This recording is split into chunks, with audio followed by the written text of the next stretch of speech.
The United Nations reported nearly 2 million people in northern Ethiopia are in urgent need of food, fuel, medical, and other supplies as tensions flare between the Tigray People's Liberation Front and the Ethiopian federal government.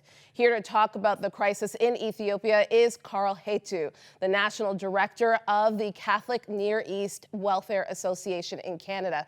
Thank you so much, Carl, for being with us today. Let's start with the refugees in Ethiopia and the fact that there are two refugee crises happening right now as Ethiopians flee into neighboring Sudan, and fighting in Tigray has come close to camps that are home to nearly 100,000 refugees from Eritrea.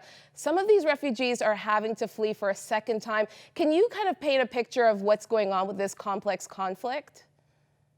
Well, you know, the Tigray authorities have been in power for 27 years in Ethiopia after the brutal war against the communists of the 1990s. And so after 27 years, you can imagine level of corruptions and etc. And so the central government decided to make some great changes, and the Tigray people basically lost the edge. And many people that benefited from that corruptions are a bit upset at the direction Ethiopia is going with the new Prime Minister Abiy, who's won the Nobel Peace Prize last year, if you recall. And from there has done major reform to free prisoners, to give great access to more democracy in the country. But this has unleashed as well a group of radical people from Tigray, but other kind of tribal people of the country to attempt to take control of Ethiopia. And so what's happening is the Tigray people have decided to attack a military base, a federal military-based Ethiopian, and that has got the government to react and send troops over there to reclaim their land and put the Tigray governments in its place. And that, of course, has resulted, as you've said, of all those different people that are now being displaced. There's also Amnesty International that has reported on the problematic of killing, systematic killing of innocent people. Right. Each side is, of course, accusing each other. And like you said, the Eritrean people, a camp that I visited actually a few years ago, where people already have nothing and all aid has been cut to there, and many people are afraid for their security. Yeah. Ethiopia is considered one of the first regions in the world to adopt Orthodox Christianity. How is the faith of the Ethiopians keeping them strong through this very difficult season? You know, the Ethiopian people are great people. They've been since the 4th century, they've been, Christianity has been the majority of the people in this country. It's still the case today.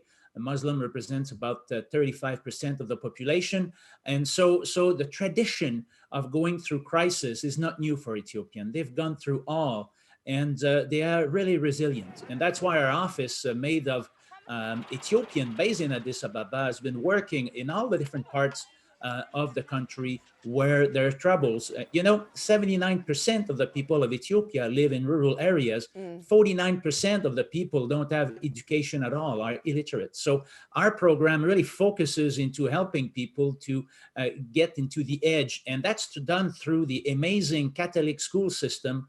And the Catholics in Ethiopia only represent 1% of the population, but they're playing an important part of bringing social reforms, social help, development work, women empowerment. All of that is done. And it is very sad at this moment and very troublesome that this unexpected war is starting. And according to what we see on the ground from our own office, there is absolutely no connectivity with our program in Tigray region, where we have a lot. The Tigray region is a region, there's a lot of droughts. It's a lot of beautiful sights and mountains, but it is very rough kind of life to live there. So, we all hope things will be resolved quickly, but from our office, we have some very serious doubt that there'll be this capacity. And with the Tigray, we might see other regions that might fall as well. And so this would be sad for the region, since Ethiopia is the only really stable country for the last 30 years. If you go north, east, west, south, everything is unstable except Ethiopia. So the world needs to mobilize to really help the Ethiopian people to make sure there are no further crisis in that country. All right. Well, thank you so much, Carl Hetu, for your work, and we will be praying for Ethiopia. Thank you so much for joining us today. a pleasure to be here today.